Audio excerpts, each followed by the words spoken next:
Bonjour, aujourd'hui nous allons voir quelques applications de la formule de Burnside. Alors je ferai des exemples d'utilisation de cette formule et je ferai 3 vidéos sur le sujet afin de ne pas trop les surcharger. Alors rappelons donc cette formule: quand un groupe agit sur un ensemble, G sur X, le nombre d'orbites, c'est-à-dire le nombre de classes d'équivalence sous l'action du groupe, est donné par la moyenne du nombre de points fixes.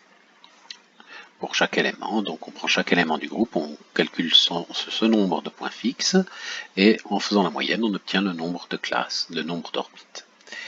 Alors nous allons voir des applications, des exemples dans différents domaines, et ce qui va nous aider un peu, ce sera que l'action sera fidèle. Donc puisque l'action sera fidèle, nous pourrons voir l'action du groupe G comme un ensemble de bijections. Et nos ensembles seront donc finis, donc ce sera des ensembles de permutations. Donc on va pouvoir décrire les éléments de G comme des permutations des éléments de X. Nous utiliserons aussi la propriété qu'en fait l'ensemble des points fixes d'un conjugué d'un élément, c'est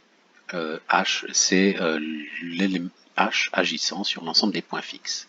Donc cette propriété entraîne qu'on a besoin de regarder que la classe de conjugaison des éléments de G, parce qu'ils sont tous en fait de même cardinalité. Tous ces ensembles de points fixes ont la même cardinalité. Et on va faire des colorations, donc mettre un peu de couleur à tout ça. Alors une coloration, c'est pas nécessairement des couleurs, en fait, c'est juste une application d'entre deux ensembles, de l'ensemble X dans l'ensemble Y. Donc ça veut dire que c'est l'ensemble des applications, donc Y puissance X, c'est la notation usuelle pour l'ensemble de ces colorations. Et le groupe G qui agit sur X induit une action à droite, cette fois, de G sur Y puissance X. Alors via ceci, c'est bien une action à droite, si on fait les calculs. C'est bien une action à droite, ça peut être embêtant dans certains cas, mais on peut toujours se ramener à une action à gauche en faisant agir non pas G, mais G inverse. Alors, comme l'action, disons comme une action à gauche ou à droite, comme l'application de G ou de G inverse, je veux dire, est une équivalence ici, l'action à gauche et à droite ont les mêmes ensembles de points fixes, donc ça ne va pas nous gêner, je veux dire, de changer l'action à gauche l'action à droite en action à gauche. Donc pas de problème, toutes les formules vont rester valables, c'est ça qui est intéressant. Alors, première application, c'est calculer le nombre de graphes. Alors, un graphe, c'est quoi? Un graphe, c'est un ensemble de sommets et d'arêtes qui joignent ces sommets. Alors généralement, on parle ici de graphes simples, donc une arête ne peut pas partir et arriver au même sommet, elle doit arriver à deux sommets différents. Alors une réalisation géométrique d'un graphe, c'est la donnée de points, de vrais points dans le plan par exemple, et de segments ou d'arcs qui représentent les arêtes. Et deux réalisations, en fait, représentent le même graphe si l'une s'obtient à partir de l'autre par permutation des points.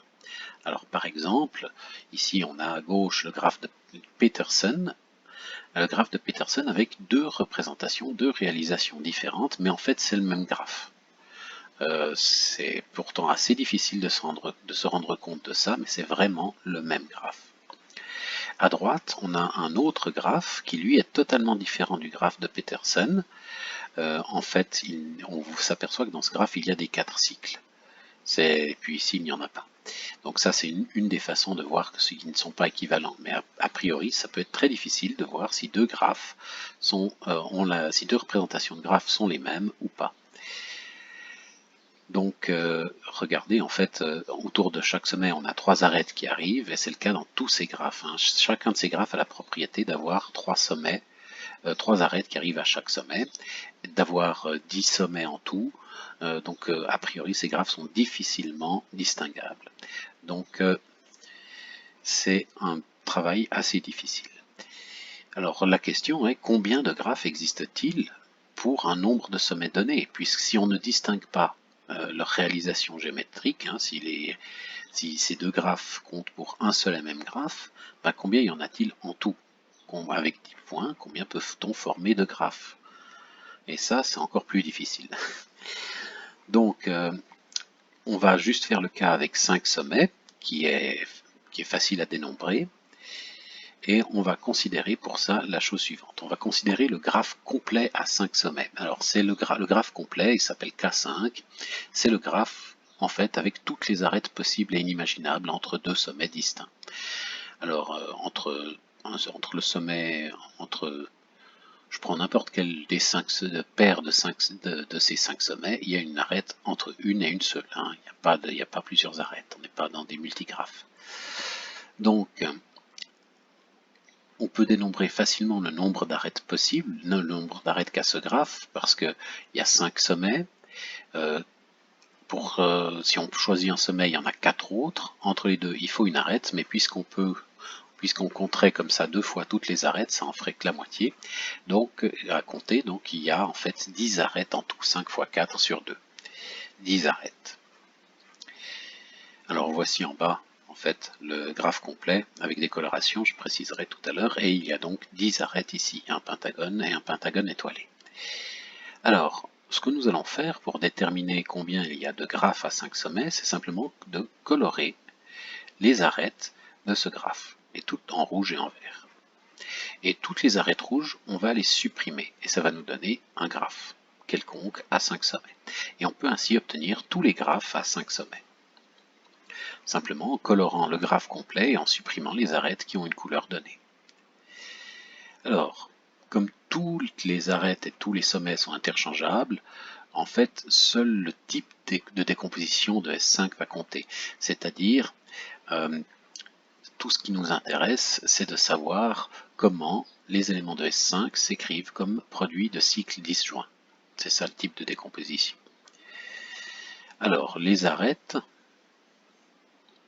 il y a l'arête qui lie 1, 2, l'arête qui lie 1 à 3, l'arête entre 1 et 4, l'arête entre 1 et 5, celle entre 2 et 3, 2, 4, 2, 5, 3, 4, 3 et 5, et 4 et 5.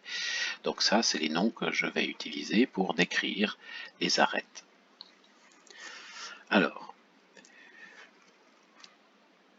sur un cycle, quand on va écrire un élément de S5, on va écrire un élément de S5 comme produit de cycles disjoints.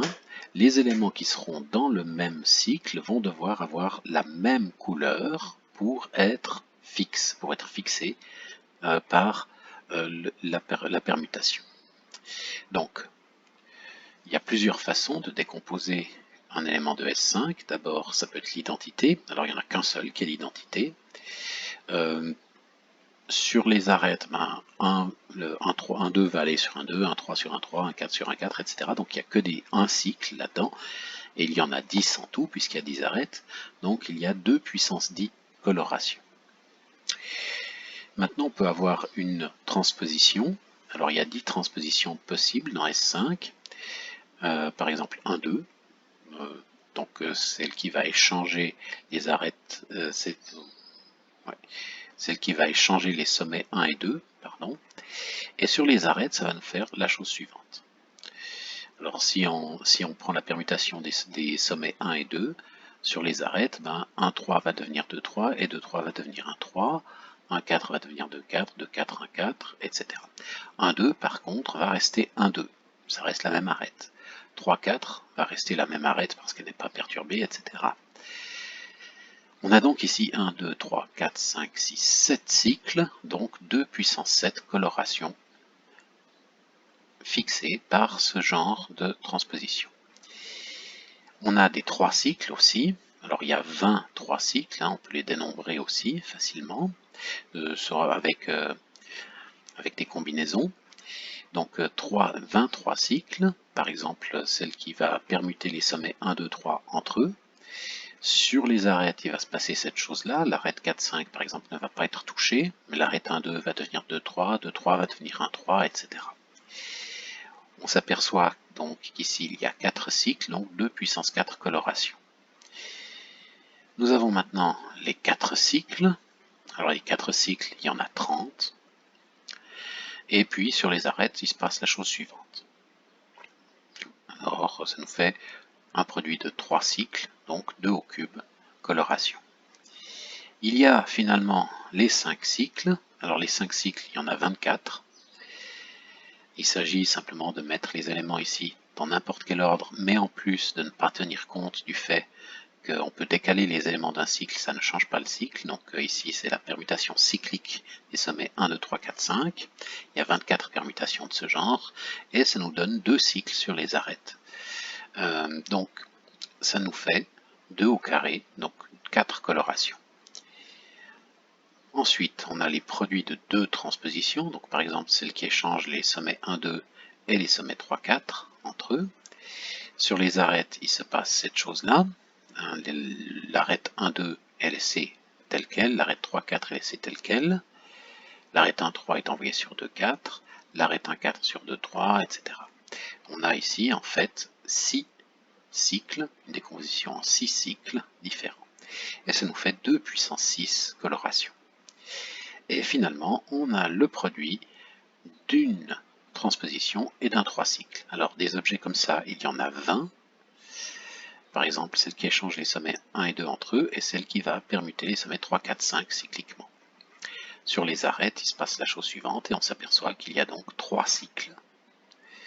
3 cycles, ça fait 2 au cube, 8 colorations. Finalement, on arrive au bout, qu'est-ce qui se passe? Il y a donc, on fait donc l'identité, un seul élément, a 2 puissance 10 colorations fixées.